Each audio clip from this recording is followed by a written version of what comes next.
Well, that was a stinker as the Colorado Rockies lose on this Saturday night, spoiling Todd Helton retirement night. Final score 8-3 as the Rockies. Excuse me, I was trying to hold that back. Explain why I have a little bit of a cough here in just a moment. But a disappointing outcome tonight, whichever way you slice it, for Colorado. An uncompetitive game from them. Kyle Freeland was a bit off the lineup, lifeless once again, but we've got some positive stuff to talk about. We've also got some interesting news to talk about since the last time that I did an episode of your Locked On Rockies POSTCAST. So without further ado, let's play that theme music and let's get right on into it right here on your Locked On Rockies POSTCAST. Let's get into it, folks. You are Locked On Rockies POSTCAST, powered by Mile High Sports, part of Locked On Sports Denver on the Locked On Podcast Network. Your team every day. It is your Locked On Rockies POSTCAST. Hope everybody is hanging in there, doing all right on this Saturday night, August the 17th. It is Todd Helton Day here in Colorado, as the Rocky fan had a really cool opportunity tonight. Excuse me if I cough throughout the course of the show. I'll get to that just in a moment here. But a pretty cool opportunity tonight for the Rockies fan to idolize their guy, Todd Helton, only the second member in franchise history to enter into Cooperstown, enter into the Hall of Fame, wearing that CR on his ball cap. And unfortunately, for Mr. Helton, Todd certainly saw his fair share of losing baseball, played in his fair share of losing baseball during his time with the Rockies, and the Rockies do just that, losing tonight on Todd Helton Day, 8-3, your final score.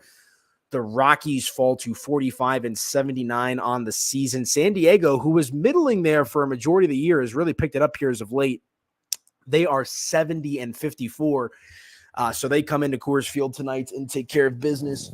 Do the Padres. Let me get my water handy just in case I need to utilize it, as I do right now here real quick. Excuse me, folks. But let's get this out of the way. So no postcast for about a week or so. And not to get political or anything like that, I got the COVID.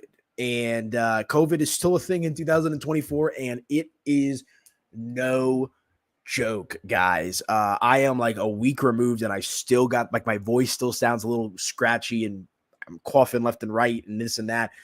So this is not a political statement, but take care of yourself out there. Do what you want to do, however you want to take care of yourself.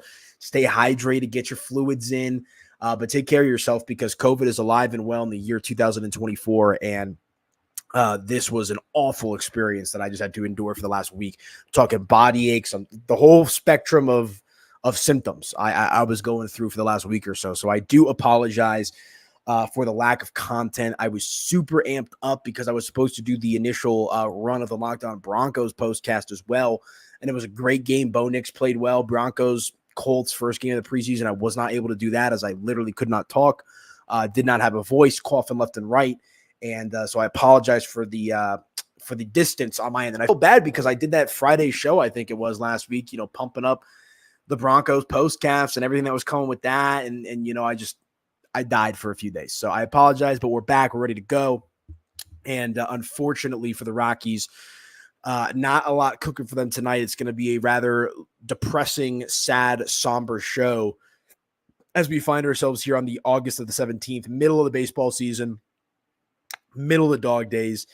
You kind of know what you're going to get with this team, any given night at this point in the season. So just a non-competitive game with the Rockies tonight. Let's start with Kyle Freeland, though, because, if you listen to these postcasts before, you know that I've been who isn't a Kyle Freeland guy, if we're just being honest with ourselves? But, the fact that he's been as good as he has been, for the body of work for the most part since coming back off the injured list, I think it's just a little bit of optimism for the fans out there that maybe he's turning a corner. Maybe he's stabilizing as a starting pitcher here as a little bit of late, but that has not been the case, as his last three starts now for Mr. Freeland have not been, I don't want to say he's been awful. I mean, tonight he wasn't very good, but the last three starts, the body of work for Kyle Freeland has not been that great. He's certainly fallen off a little bit. So looking at it tonight for Kyle Freeland, he goes 5 innings pitched, 8 hits allowed, 5 runs, all of them earned tonight for free.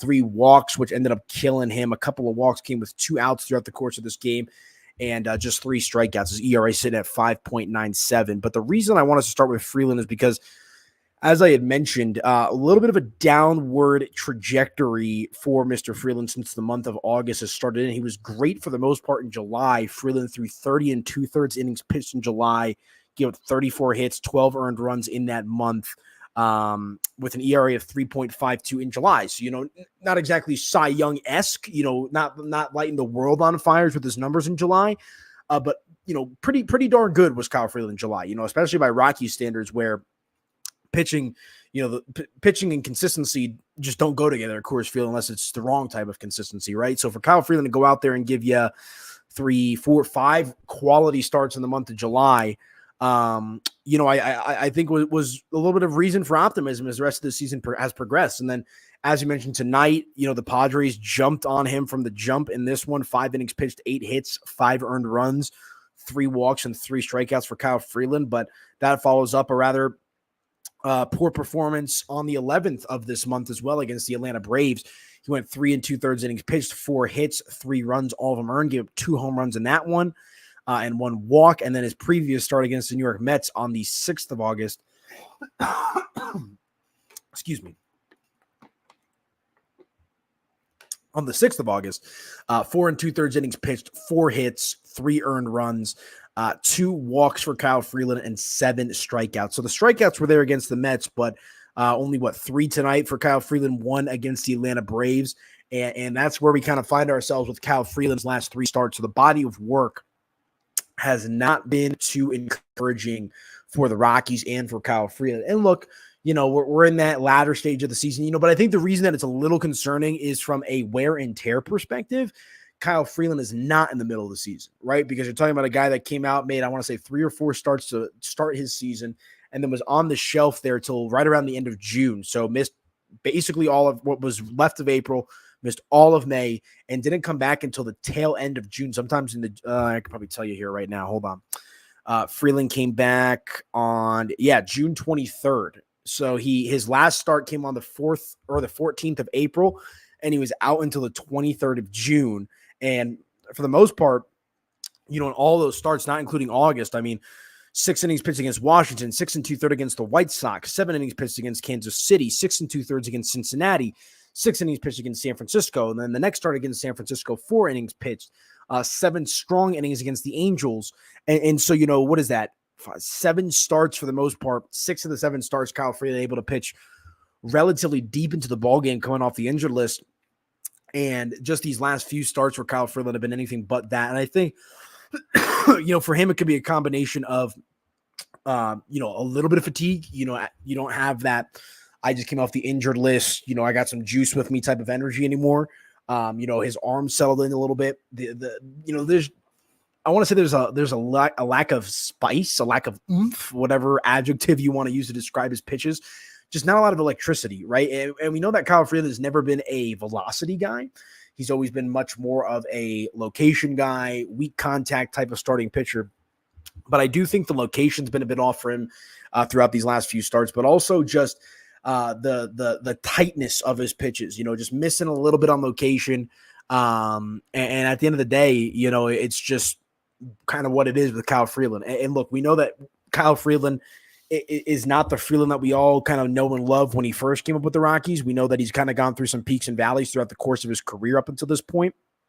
But when it's all said and done, and look, I know that this is kind of a throwaway season for the Rockies, but it just looked like the Rockies and Freeland, and obviously the Rockies fans, it maybe went from, hey, like maybe this guy's more of a journeyman type of starting pitcher to, hey, maybe this guy really can be a legitimate top of the line starting pitcher for this Rockies club.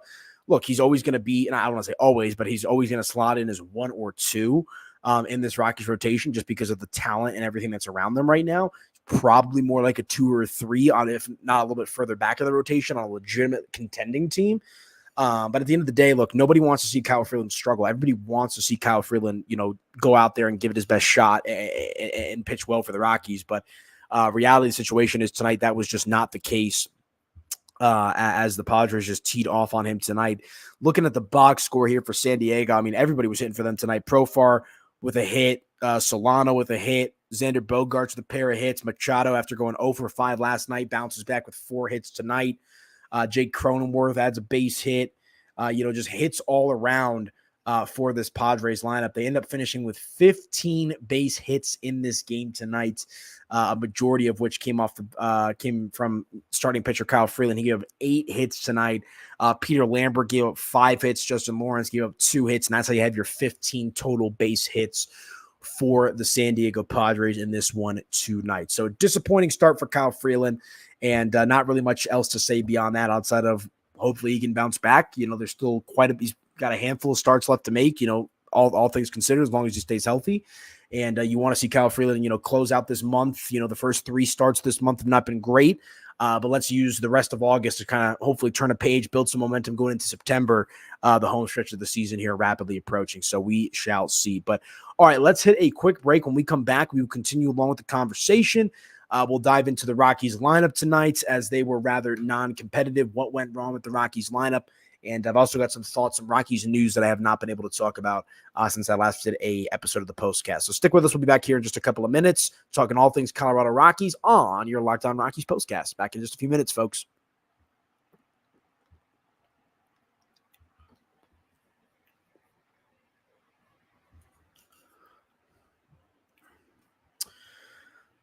All right, and let me tell you about our friends over at Liquid IV, because when you're taking in America's pastime, don't forget to hydrate with Liquid IV's Popsicle Firecracker flavor, a surefire summer hit. Get hydrated with electrolytes, essential vitamins, and clinically tested nutrients from the #1 powered hydration brand in America, because baseball and summer go together just like Liquid IV and indulgent hydration. And you see me, sipping my water in between because I got a little bit of a cough as I'm coming back from this sickness.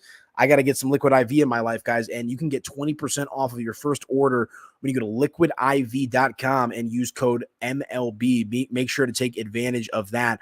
But there's so many incredible things about our friends over at Liquid IV, guys. You can blast off with iconic summer flavor of the Popsicle Firecracker, a festive blend of citrus-fueled lemon, lime, tart cherry, and raspberry flavors.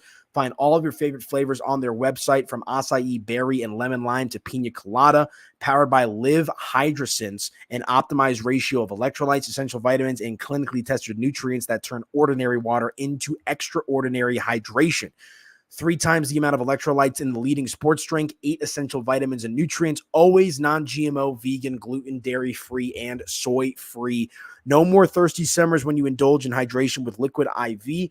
Get 20% off your first order of Liquid IV when you go to liquidiv.com and use code MLB at checkout. That's 20% off your first order when you shop Better Hydration today using promo code MLB at liquidiv.com. Guys, it is still very hot out in the Mile High City. If you're not in Colorado, it's still summertime, so I'm sure it's hot by you.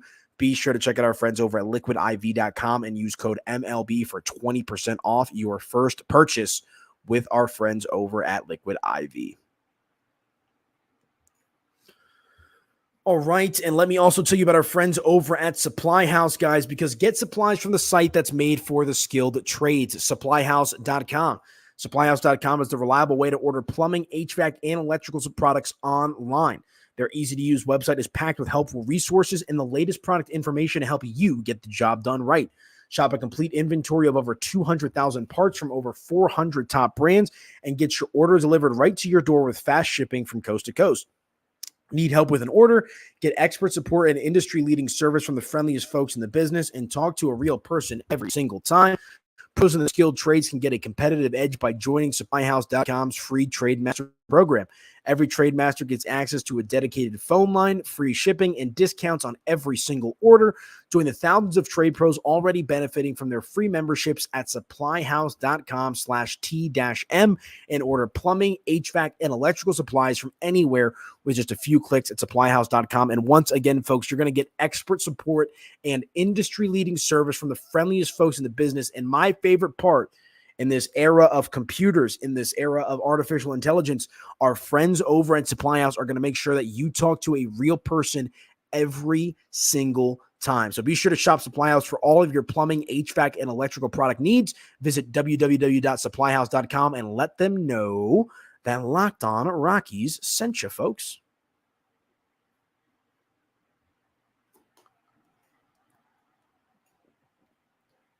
All right. Welcome on back into your Locked On Rockies postcast. I am your host, Aniello Piro. Hope everybody is doing all right out there on this hot Saturday night. We talked about Liquid IV. Make sure to check them out as well. I'm taking my swigs of water to help my throat out a little bit as I get through this show. And away we go. Sometimes you got to just roll with the punches. A few more punches than I initially anticipated, but, we're locked and loaded. We're ready to go here on the Locked On Rockies postcast. But if you want to follow me on social media, you can do so at Media by AP. And guys, make sure to subscribe to the brand new Locked On Sports Denver YouTube channel so you never miss an episode of your Locked On Rockies postcast. Health willing, we'll get that Broncos postcast off the ground this weekend. And, we got basketball up ahead as well. So make sure to subscribe to the Locked On Sports Denver YouTube channel so you never miss an episode of what is coming down the pipes here on the Locked On Rockies postcast and all of the content here with Locked On Sports and Mile High Sports. So, we spent a majority of the first segment talking about Kyle Freeland. I didn't dive in on this. San Diego's been much better as of late. And, it felt like, we know this. San Diego got off to a rather sluggish start to start the season, but they find themselves now in the thick of a play. And I hate to pull this up because all it does is make me more and more depressed. If the season ended today, yes, the San Diego Padres would actually be the top wild card in the National League with a record of 70-54. They have been much better as of late, 8-2 in their last 10 games. And really since the month of July, right around the All-Star break, we've seen San Diego kind of put their pedal to the metal here a little bit, which is definitely interesting. So, you got to give credit where credit is due. They figured it out. They've turned it around. But, as I've mentioned a few times throughout the course of the season on the postcast, it is just so disheartening. And I guess there's more than just two teams that have absolutely no chance of making the playoffs, right? Washington's at 55-69. They're 10 games back. So now we can say there's 3. So Washington's 10 games back of the playoffs at 55-69. Miami's at 45-78. They're 19 and a half games behind. And the team furthest away, the team that's on the outside looking in the most in the National League, your Colorado Rockies at 45-79. They're 20 games behind a wild card spot. That is just so disheartening. It's crazy. San Diego actually might have a chance to catch the Dodgers with how good they've been playing as of late, looking at the standings here. But I just had to get that out there because, it is just for two teams that were in a pretty similar position for the first couple of months of the season to see the rest of the season just kind of go in two completely opposite directions. While I can't say it's surprising, I think it's just the unfortunate reality situation that the Rockies, the organization, and their fans are all kind of dealing with right now, which is this team, this organization is just non-competitive right now. And yeah, they're going to win some series here or there. They're going to win some games here or there, right? They won last night. They lose tonight, right? You're going to win, X amount of games just by default when you have a 162 game schedule. But at the end of the day, it's so disheartening to see just how wide of a gap it is with the Rockies and everybody else. And looking at the lineup tonight for Colorado, I've harped on this time and time again. It's just that there's holes all over the place in this Rockies lineup. 5 total hits for the Rockies tonight. They also committed 2 errors in the field. Charlie Blackmon with a base hit, Tovar with a base hit, Brenton Doyle with a base hit, Ryan McMahon 0 for 3 tonight, did draw a walk. Brendan Rodgers with a base hit, Michael Toglia base hit, but then nothing else outside of that. Cave, Beck, Romo, all 0 for tonight. And let's talk about this here real quick. Drew Romo, the Rockies' 22-year-old catcher, considered to be, hopefully the Rockies aren't necessarily a deep team at the catcher position, but, Drew Romo has been one of the more highly touted guys in the Rockies farm system for the last 3 or 4 seasons. And today he actually made his major league debut. So congratulations to Drew Romo. Welcome to the big show, kid. Hopefully you have a good career ahead of you. Lord knows the Rockies fans need somebody to wrap their arms around, not named Tovar and Doyle. So hopefully he's going to be the next great young Rockies player that they're going to be able to draft and develop. Like we mentioned, he went 0 for 4 today. So still looking for that first major league hit. But you hope that a guy like Drew Romo, who's been touted as, this incredible offensive player behind the plate. And obviously, they mentioned this on the broadcast tonight a couple of times as well. Like, it's one thing to make your major league debut. It's a completely other thing to have to make your debut and also play the catcher position, which is arguably the most complex position, maybe not even just in baseball, but maybe all of sports. You are responsible for the command of the game, for the command of the inning, kind of working and riding the emotions, the roller coaster that is, your starting pitcher or your relief pitcher, right? So I can't even imagine a guy like Drew Romo, a 22-year-old kid, making his major league debut, playing at Coors Field, where you're already probably a little bit more mindful than you need to be about how you want to call your game, the nerves and the anxiety that probably comes with making your Major League Baseball debut, and then, you still got to hit, right? Like, I bet you Drew Romo's priority going into this game tonight was calling a decent game. Working with Kyle Freeland. Obviously, Freeland gets shelled, couple Peter Lambert, Justin Lawrence, in relief and whatnot. But I bet you Drew Romo's priority when he woke up this morning is not how am I going to get mentally locked in at the plate. It's probably going to be how can I mentally get locked in behind the dish? How can I call the best game possible? And so, look, it's one game. I'm not going to sit here and judge the successes or failures of Drew Romo's career off of one major league game, where he's hitting ninth in the lineup. One strikeout tonight, but 0 for 4. So not a lot to talk about from Drew Romo on an offensive perspective. In defense, I thought he was fine behind the plate. So we'll just have to kind of sit back, relax, and see how Drew Romo continues to progress, as the kind of catcher is the future for the Colorado Rockies. And that's actually a perfect segue for our next break, because when we come back, part of the reason why Drew Romo is catching is because Elias Diaz, old pal, one of the best catchers in Rockies history, no longer with the organization. I thought he could have been a trade candidate. I thought the Rockies should have traded him.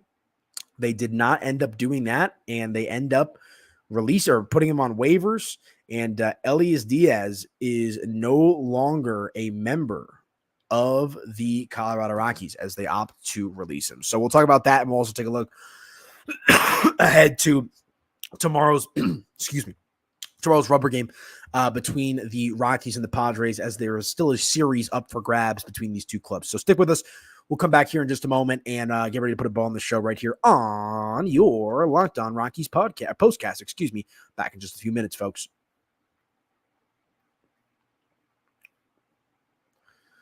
All right, you guys, let me tell you about our friends here.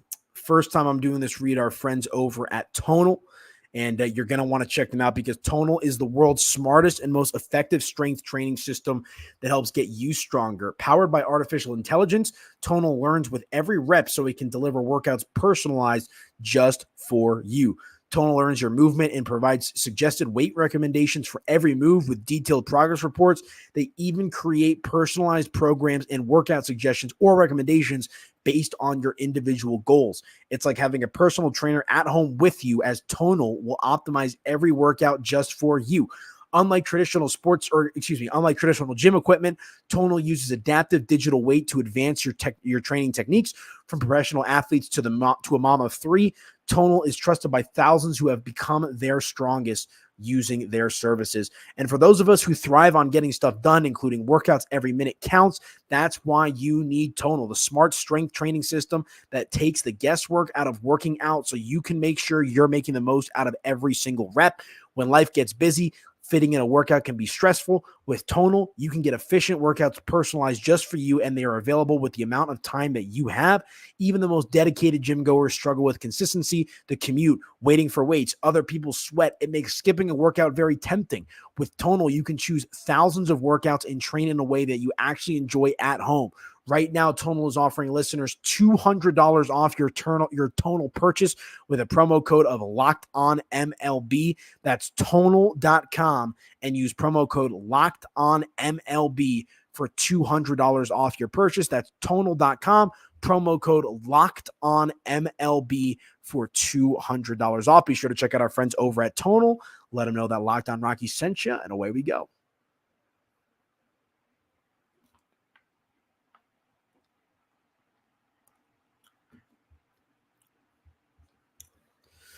All right, welcome on back into your Locked On Rockies postcast. I'm your host, Aniello Piro. Hope everybody is hanging in there on this Saturday night, August the 17th. The Rockies, unfortunately, losing to the San Diego Padres on this Saturday, 8-3, a rather non-competitive game from the Rockies. We talked about Kyle Freeland, the body of work, and how it's been pretty good since coming back off the injured list, but unfortunately, a little bit of a cause for concern as he's been a bit off here in the last 3 starts as Mr. Kyle Freeland. So we'll see what he can do the rest of the way. We talked about Drew Romo, the 22-year-old catcher making his major league debut. Congratulations to Mr. Romo. And we also talked about the lifeless lineup that was the Colorado Rockies tonight. Just not a lot going for them. And looking at the runs scored for Colorado tonight, I know we've talked about pretty much all things negative. Michael Toglia, continues to do some good stuff at the plate. He had his 20th home run of the season, a 2-run bomb to right center field. That brought around Brenton Doyle to score. That gave the Rockies a couple of runs. And then Brendan Rodgers ended up scoring a run too he grounded into a double play. Runner comes on to score. No real fireworks for the Rockies tonight in their lineup. I guess Toglia, anytime someone hits a home run, makes you feel good. It's always exciting to see the home run and whatnot. But outside of that, just not a lot working for this Rockies offense. So we'll see if they can bounce back. We'll see if they can try to put their best foot forward here as they get ready to put a bow on this series. Actually, let's do that so I can close with my Elias Diaz thoughts. Let's take a look here real quick at tomorrow's game between the Rockies and the Padres, as there's a series up for grabs. I mean, look, the Rockies can still win this bad boy. It'll be Joe Musgrove on the mound tomorrow for the San Diego Padres. He's 3-4 with a 5.20 ERA against Bradley Balak for the Colorado Rockies. Let's take a look here at Mr. Joe Musgrove's game log. His last time out came on August the 12th, and this was after a lengthy stay on the injured list. This is against the Pittsburgh Pirates, 4 1/3 innings pitched, 2 hits allowed, clean for the most part across the board. So we'll see how much, if at all, they want to push Joe Musgrove tomorrow, if he's going to be able to get off to a decent start for the San Diego Padres. And then, as we mentioned, Bradley Balak tomorrow on the mound for the Rockies, the 23-year-old. Doesn't look like he's only made 1 start this year for the Rockies. He made a relief appearance on the 20th of June through a clean inning for the Rockies there, but he did start August the 12th against Arizona. He went 5 2/3 innings, pitched 6 hits, 3 runs, all 3 of them earned, and 4 strikeouts. So that's your starting pitcher matchup tomorrow in the rubber game of the series, as the Rockies look to salvage this series with a victory, which would be great, and turn the page and move on to hopefully bigger and better things the rest of this way this season. But to close out tonight, let's talk a little Elias Diaz, shall we? I'm going to sit back in my chair for this one because it's gonna require a little reflection, some thought process. And I was on my deathbed, sick as a dog, when I saw this news come out. But the Rockies end up releasing Elias Diaz. And, the fact that they called Drew Romo, I'm happy that, it looks like they're basically saying, hey, Elias, we love you. You've been a great Rocky, but everything I've been saying on this postcast, which is you don't really have a long-term future with this club. Let's see what we got. So I'm happy that they're leaning into this youth movement a little bit because, look, I loved Elias Diaz. Everybody loved Elias Diaz. It was never anything personal in regards to, like, why are the Rockies not trading Elias Diaz? But it was like you have this guy who's in his mid-30s, probably got 2 or 3 decent seasons left in his career. Like what is Elias Diaz's future with the Colorado Rockies? That was always my argument with it.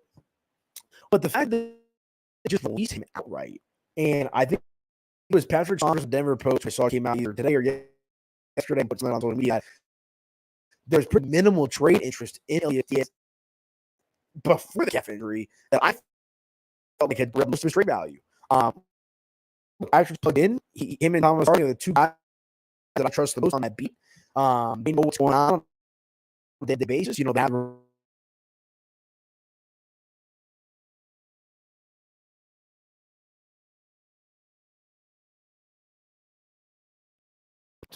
Hold on. Let's get my microphone back. Check. All right, I think that's working again. Sorry about that, folks. My microphone unplugged.